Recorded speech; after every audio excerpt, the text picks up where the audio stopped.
আসসালামু আলাইকুম। আমি আমার ডিএমআর পরিবারের প্রত্যেক সদস্যের উপরে ভিত্তি করে কথাটা বলছি।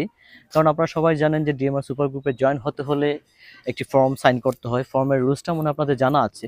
তো আমি এতটুকু বলবো যে এখানে যেহেতু এটা এত বড় প্রতিষ্ঠান না, কিন্তু একটা স্বপ্ন দেখে একদিন কোনো কিছু একটা করতে পারবে।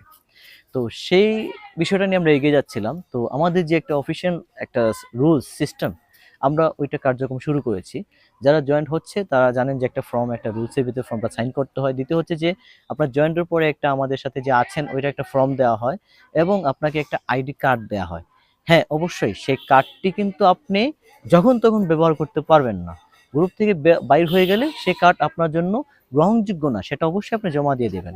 কারণ আপনি এখানে যতদিন কাজ করবেন কার্ডটি আপনার জন্য প্রাপ্ত, এবং এই কার্ডটি নিয়ে আপনি বেগে বেগে রাউন্ড করে কোনো জায়গায় চক্কর দিলে হবে না। এই জায়গায় শুধু শুটিং থাকবে শনিবার শুক্রবার, যদি শুটিং থাকে তাহলে অবশ্যই আপনি শুটিং স্পটে থাকতে হবে দলদলি চা বাগানে। এখানে থাকলে হয়তো আমাদের সদস্যরা থাকলে হ্যাঁ বুঝতে পারবে যে ক্যামেরা প্রোডাকশন হাউসে, যদি প্রোডাকশন হাউসের মেন না আসে তাহলে আপনি কিসের শুটিং করতে আসবেন? এটা গ্রহণযোগ্য না। প্রোডাকশন হাউস যদি আপনাকে বলে, গ্রুপ যদি বলে, এসএমএস যদি পান তাহলে শুটিং স্পটে অবশ্যই আসবেন এবং ডাইরেক্টের কল পেলে তারপরে আসবেন।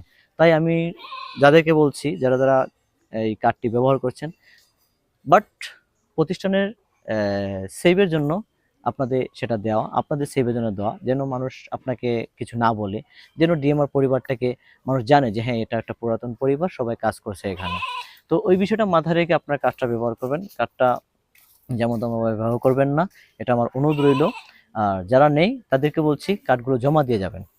এখানে যারা যারা নেই, আমাদের কয়েকজন ফিমেল নেই, যেমন ঝর্ণাও নেই, তারপর আবার কয়েকজন আছে, ওনারা যাদের কাছে রয়ে গেছে আমি কয়েকজন থেকে নিয়ে এসেছি, ওনারা জমা দিয়ে গেছে। কিন্তু যারা জমা দেননি আছেন কিংবা কাজ করতে ইচ্ছুক না, কিন্তু ওনাদেরকে বলুন কার্ডটা জমা দিয়ে যাবেন। কার্ডটা আপনার পার্সোনাল কিংবা ব্যক্তিগত ইউজের জন্য না, কার্ডটা শুধুমাত্র ডিএমআর পরিবারে যেদিন শুটিং থাকবে সেদিন আসবেন, কার্ডটি নিয়ে আসবেন। এই কার্ডটি শুধুমাত্র আপনাকে একজন জানতো যে আপনি শুটিং স্পটে আছেন, আমাদের অপেক্ষা করতেছেন, একজন ব্যক্তি জানলো যে আপনি ডিএমআর শুটিং স্পট এখানে আপনি আসছেন। তো ওইটা ভিত্তি করে কিন্তু আপনাকে কার্ডটা দেওয়া হয়। তো অবশ্যই বিষয়টা আমি ক্লিয়ার বুঝাতে পেরেছি আপনাদেরকে। তো আপনারা চেষ্টা করবেন যেন প্রতিষ্ঠানের গায়ে কোনো পোকার আঁচড়, কোনো দাগ না লাগে, সেদিকে লক্ষ্য রাখবেন। আমরা টাকা বিনিময়ে কাজ করছি না, কাজ করছি সম্মানের বিনিময়ে। সম্মানটুকু দেওয়ার চেষ্টা করবেন। আল্লাহ হাফিজ, ভালো থাকবেন।